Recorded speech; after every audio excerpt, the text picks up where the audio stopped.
In Sicilia nel 2011 si riduce ancora il numero degli occupati e delle persone alla ricerca di lavoro. Sono 7.000 in meno rispetto al 2010.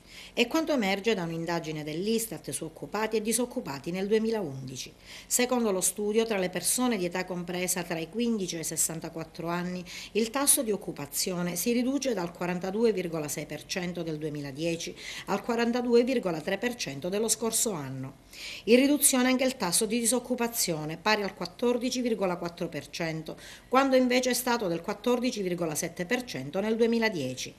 Il maggior numero di occupati si concentra nel settore dei servizi, con 1.071.000 unità, poi l'industria 247.000 e per l'agricoltura con 115.000. E a gonfiare l'esercito dei disoccupati in provincia di Agrigento anche circa 100 dipendenti del gruppo Moncada Energy. Dall'inizio dell'anno già una cinquantina di lavoratori avevano perso il posto e ora toccherà ad altrettanti tecnici che si sono occupati della progettazione e della costruzione degli impianti per la creazione di energie da fonti rinnovabili.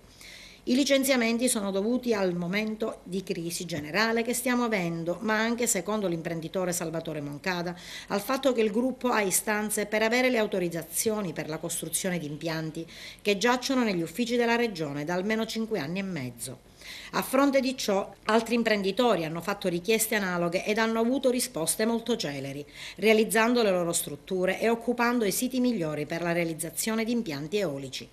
Tuttavia, nonostante le difficoltà interne, il gruppo Moncada continua ad espandersi all'estero, realizzato un campo fotovoltaico da parte di Electra Volt Trade Ed, controllata dalla Moncada Energy Bulgaria.